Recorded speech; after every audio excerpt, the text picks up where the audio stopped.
Hello friends, welcome to VSP unity.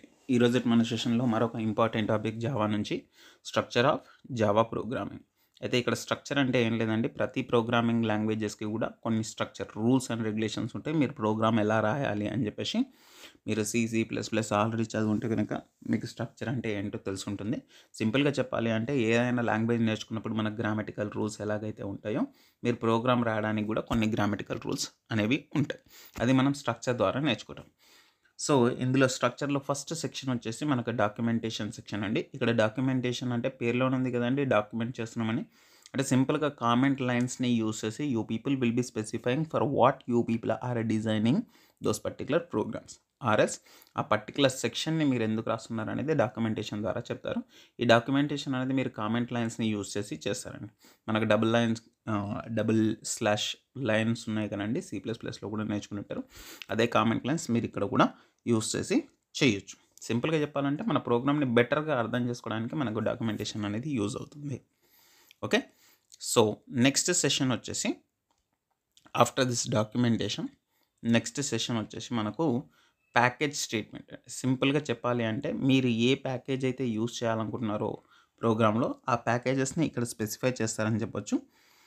అయితే ఇది మన కంపైలర్కి ఏం చెప్తుంది అంటే మనం క్లాసెస్ అనేవి ఎక్కడి నుంచి డిజైన్ చేస్తున్నాం, ఏ ప్యాకేజ్ నుంచి ఈ పర్టికులర్ క్లాసెస్ని డిఫైన్ చేస్తున్నాం, లేదా ఆ పర్టికులర్ ప్యాకేజ్లో ఏ క్లాసెస్ని యూస్ చేస్తున్నాం అనేది ఈ ప్యాకేజ్ ద్వారా మనం మన కంపైలర్కి చెప్పడం జరుగుతుంది. సింపుల్ అండ్ ఈజీ అండి గుర్తుపెట్టుకోవడం. ప్యాకేజ్ స్టేట్మెంట్ అనేది ఏం చేస్తుంది అంటే మనం యూస్ చేసే క్లాసెస్ని డిఫైన్ చేసే ముందు ఏ ప్యాకేజ్లో ఉంది చెప్పడం మన పని. ఆ పర్టికులర్ పని ఎవరు చేస్తారంటే ఈ ప్యాకేజ్ స్టేట్మెంట్ చేస్తుంది. ఓకే, ఇది మీరు స్పెసిఫై చేయాలంటే ఎగ్జామ్లో వస్తే.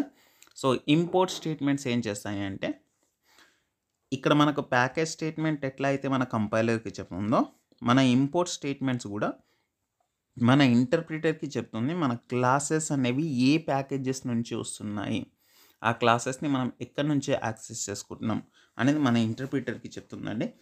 ఏ ప్యాకేజ్ నుంచి డిఫైన్ చేయబడ్డాయి, ఆ పర్టికులర్ క్లాసెస్లో ఏమున్నాయి అనేది మనకు ఈ పర్టికులర్ ఇంపోర్ట్ స్టేట్మెంట్స్ ద్వారా మనం చెప్తాం. అయితే ఈ ఖచ్చితంగా ఇంపోర్ట్ ప్యాకేజ్ చేసిన తర్వాత అంటే ప్యాకేజ్ని డిఫైన్ చేసిన తర్వాతనే మీరు ఈ ఇంపోర్ట్ స్టేట్మెంట్ రాయాల్సి ఉంటుంది. గుర్తుపెట్టుకోవాలండి, మీరు చాలా ప్రోగ్రామ్స్లో రాస్తూ ఉంటారు ఫస్ట్ లైన్లోనే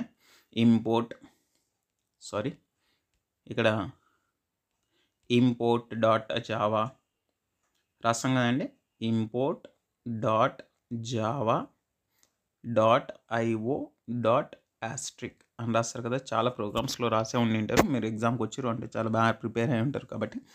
సో అట్లాంటి స్టేట్మెంట్స్ని మనం ఈ ఇంపోర్ట్ స్టేట్మెంట్స్లో రాస్తాం. అయితే నెక్స్ట్ స్టేట్మెంట్ వచ్చేసి మనకి ఏంటి అంటే నెక్స్ట్ సెక్షన్ వచ్చేసి ఏంటి అంటే ఇంటర్ఫేస్ స్టేట్మెంట్స్ అండి. ఇక్కడ మనకు క్లాసెస్ ఎట్లా అయితే ఉన్నాయో అట్లాగే ఇంటర్ఫేసెస్ కూడా మనకు యూజ్ అవుతాయి. కాకపోతే ఇందులో మనం మెథడ్స్ని డిఫైన్ చేస్తామండి, మెథడ్స్ని డిక్లేర్ చేస్తాం. ఎటువంటి డెఫినేషన్స్ ఇవ్వకుండా, అంటే బాడీ ఆఫ్ ద ఫంక్షన్ అనేది బాడీ ఆఫ్ ద మెథడ్ అనేది మనం ప్రొవైడ్ చేయమండి, ఓన్లీ డిక్లరేషన్ మాత్రమే చేస్తాం. అది సబ్ క్లాసెస్లో ప్రొవైడ్ చేస్తారు మీరు ఇంప్లిమెంటేషన్ ఎలా ఉంటుందని చెప్పేసి. ఓన్లీ డిక్లరేషన్ మాత్రమే చేయగలిగితే దాన్ని ఇంటర్ఫేసెస్లో మనం యూస్ చేస్తాం. అయితే ఇది ఆప్షనల్ అని చెప్పొచ్చు.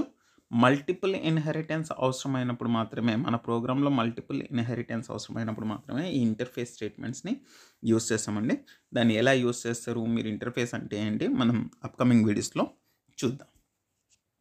నెక్స్ట్ వచ్చేసి మనకేంటి అంటే క్లాస్ డెఫినేషన్స్. మనం ఇంతకుముందు చెప్పినామండి, మళ్ళీ చెప్తున్నాను, జావా ప్రోగ్రాంలో ఒకటే క్లాస్ ఉండాలని ఏం లేదు. మల్టిపుల్ క్లాసెస్ అనేవి మీరు డిక్లేర్ చేయాల్సి ఉంటుంది. మీ మెథడ్ని బట్టి, మీ కాంప్లెక్సిటీని బట్టి, మీ ప్రోగ్రామ్ లెంత్ని బట్టి మీరు మల్టిపుల్ క్లాసెస్ని డిఫైన్ చేయాల్సి ఉంటుంది. It is not mandatory that only one class should be there. Okay, number of classes ఉండొచ్చు, నంబర్ ఆఫ్ క్లాసెస్ని మీరు డిఫైన్ చేయొచ్చు, వాటి యూస్ చేసుకోవచ్చు. సింపుల్, దాన్ని మీరు ఎట్లా డిఫైన్ చేస్తారంటే క్లాస్ స్పేస్ క్లాస్ నేమ్ అనేది మీరు యూస్ చేస్తారు. క్లాస్ అంటే ఏంటి, ఆబ్జెక్ట్ అంటే ఏంటి నెక్స్ట్ వీడియోలో వస్తుంది. సో నంబర్ ఆఫ్ క్లాసెస్ అనేవి ఉంటాయి, ఇవి మీరు గుర్తుపెట్టుకోవాలి. అయితే నెక్స్ట్ సెషన్కి ఈ సెషన్కి కొంచెం రిలేషన్ ఉంటుందండి, మీరు బాగా అబ్జర్వ్ చేయాలి. ఇక్కడ నెక్స్ట్ మనకు మెయిన్ మెథడ్ క్లాస్ డెఫినేషన్ అని ఉంది. నేను ఇందాక చెప్పాను కదండి, మల్టిపుల్ క్లాసెస్ అనేవి మనకు అలౌడ్ అండి జావా ప్రోగ్రాంలో. బట్ మీరు ఖచ్చితంగా గుర్తుపెట్టుకోవాల్సింది ఏంటంటే ఇది ఇక్కడ ఈ పైన చెప్పిన అన్ని మ్యాండేటరీ కాదండి. ఇఫ్ ఇట్ ఈజ్ నీడెడ్, మనం దీన్ని ఇంక్లూడ్ చేసుకుంటాం. ఈ పైన చెప్పిన సెక్షన్స్ అన్నీ కూడా ఇంక్లూడ్ చేసుకుంటాం. ఇవన్నీ ఉన్నా ఉండకపోయినా మీ ప్రోగ్రామ్‌లో ఖచ్చితంగా మీరు మెయిన్ మెథడ్ అనేది ఖచ్చితంగా మెన్షన్ చేయాలి. మ్యాండేటరీ పార్ట్ అని చెప్పొచ్చు. ఈ మెయిన్ ఫంక్షన్ లేకపోతే మీ ప్రోగ్రామ్ అనేది ఎగ్జిక్యూట్ చేయబడదు. మీరు ఎన్ని క్లాసెస్ రాసినా పర్లేదు కానీ ఖచ్చితంగా ఒక క్లాస్ అనేది ఉండాలి. ఆ క్లాస్ లోపల మీ మెయిన్ ఫంక్షన్ అనేది మీరు మెన్షన్ చేస్తారండి.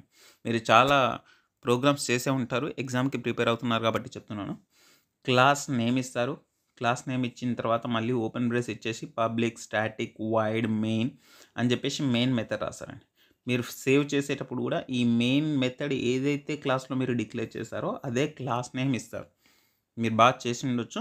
బట్ గుర్తుపెట్టుకోండి, ఇక్కడ మెయిన్ ఫంక్షన్ అనేది మ్యాండేటరీ అండి. మీరు మెయిన్ ఫంక్షన్‌ని ఏదో ఒక క్లాస్‌లో డిఫైన్ చేస్తారు. కానీ it is not mandatory that ఒకటే క్లాస్ ఉండాలి అని చెప్పేసి జావాలో. ఖచ్చితంగా మీరు మెయిన్ మెథడ్ మాత్రం మెన్షన్ చేయాల్సి ఉంటుంది విదిన్ ద క్లాస్. ఖచ్చితమైన ఒక క్లాస్‌లో ఒక ఖచ్చితమైన మెయిన్ అనేది ఉండాలి. ఇది మనం జావా స్ట్రక్చర్‌లో చెప్పుకునే సెషన్స్ అండి. సో ఐ హోప్ సో మీకు ఈ పర్టిక్యులర్ థింగ్స్ అనేవి అర్థమయ్యే ఉంటాయి. కాకపోతే ఇక్కడ ఎగ్జాంపుల్ నేను రాయలేదు. మనం ఎందుకంటే నెక్స్ట్ ప్రోగ్రామ్స్‌లో ఎగ్జాంపుల్స్ చూస్తాం కాబట్టి. సింపుల్‌గా చెప్పాలి అంటే నేను ఇక్కడ ఒక ఆన్‌లైన్ జావా కంపైలర్‌ని తీసుకొని నేను ఒక చిన్న ప్రోగ్రామ్ చేసి చూపిస్తానండి. అది ఎట్లా ఉంటుందని చెప్పేసి. దాంట్లో మీరు క్లాస్ నేమ్‌ని అండ్ మెయిన్ మెథడ్‌ని మనం ఎట్లా యూజ్ చేస్తున్నామో చూడొచ్చు. జస్ట్ ఒకసారి మనం అర్థం చేసుకోవడానికి మాత్రమే మీరు ఏదైనా ఎగ్జాంపుల్ రాయొచ్చు. ఎగ్జామ్‌లో మంచి స్కోర్ వస్తుంది. ఓకే. మీకోసం నేను ఆల్రెడీ ఒక ప్రోగ్రామ్ రాసి ఉంచానండి. ఇక్కడ నేను ఆన్‌లైన్ కంపైలర్ యూజ్ చేస్తున్నాను. మీరు కావాలంటే మీరు ఆన్‌లైన్ కంపైలర్, ఆఫ్‌లైన్ కంపైలర్ ఏదైనా యూజ్ చేసుకోండి. ఇక్కడ చూడండి, ఇక్కడ మనం పబ్లిక్ క్లాస్ మెయిన్ అని రాసాం. అంటే మన క్లాస్ నేమ్ ఏంటి? మెయిన్. అయితే ఈ మెయిన్ అనే పేరుతోటే మనం ఫైల్‌ని సేవ్ చేయాల్సి ఉంటుంది. ఈ క్లాస్‌లో మనం ఒక మెయిన్ ఫంక్షన్ అనేది ఇక్కడ ప్రొవైడ్ చేస్తున్నాం. మీరు బాగా అబ్జర్వ్ చేస్తే మీకు అర్థమవుతుంది. సో ఇది మన పర్టిక్యులర్ ప్రోగ్రామ్ అని చెప్పొచ్చండి. అయితే ఈ ప్రోగ్రామ్‌లో మనం ఏం చేసామనే దానికంటే కూడా మీరు మెయిన్ మెథడ్ దీని స్ట్రక్చర్ చూస్తున్నారు. మనం ఇక్కడ ఇంపోర్ట్ ఐఓ గానీ, ఇంపోర్ట్ జావా గానీ ఎటువంటి స్టేట్మెంట్ ఆ ప్యాకేజెస్ అన్నీ కూడా అవసరం లేకుండానే నేను చేస్తున్నాను. మీరు కంపైలర్ కొంచెం బాగా అబ్జర్వ్ చేయండి.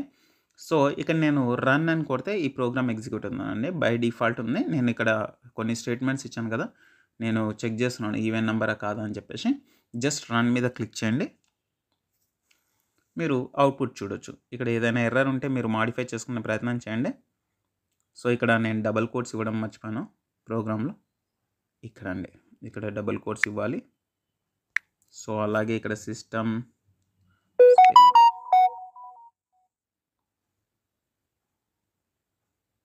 ఓకే. ఇక్కడ సిస్టమ్ స్పెల్లింగ్ అనేది మిస్టేక్ పోయిందండి. మీరు ఇక్కడ అవుట్‌పుట్ చూద్దాం ఇప్పుడు మనం. So I hope so program కరెక్ట్‌గానే ఉందని. ఆన్‌లైన్ కంపైలర్ కదండీ. మొబైల్‌లో మనం చేస్తే కొంచెం టైం పడుతుంది. మీరు ఓటీజీ ఎలా కనెక్ట్ చేస్తారు, లేకపోతే ఆన్‌లైన్ ప్లాట్‌ఫామ్స్‌ని ఎట్లా యూజ్ చేస్తారనేది మనం వేరే వీడియోలో చూద్దాం. ఇప్పుడు ప్రస్తుతానికి మీకు ప్రోగ్రామ్ ఎట్లా రన్ అవుతుంది అనేది మాత్రమే నేను చూపిస్తున్నాను. అండ్ యాక్చువల్‌గా మీరు ప్రోగ్రామ్ డెస్క్‌టాప్ మీద ఎట్లా రన్ చేస్తారనేది, how to execute a program అనేది ఒక ఇంపార్టెంట్ టాపిక్ ఉంది. దాంట్లో మనం డిస్కస్ చేసాం ఆల్రెడీ. ఒకసారి వీడియోస్ చూడండి. ఓకే. దట్స్ ఇట్ అండి. ఇది మన పర్టిక్యులర్ టాపిక్ ఈ రోజుకి. That is structure of Java programming. ఇంకేమైనా డౌట్ ఉంటే కామెంట్ సెక్షన్‌లో కామెంట్ చేసే ప్రయత్నం చేయండి. మనకు వీలైనంత వరకు దాన్ని సాల్వ్ చేసే ప్రయత్నం చేద్దాం. థ్యాంక్ యూ అండి. Thank you for watching. Video కనుక మీకు యూస్ఫుల్ అనిపిస్తే లైక్ చేయండి, సబ్స్క్రైబ్ చేయండి అండ్ మీ ఫ్రెండ్స్‌తో తప్పకుండా షేర్ చేయండి. Thank you. Will meet in the next video.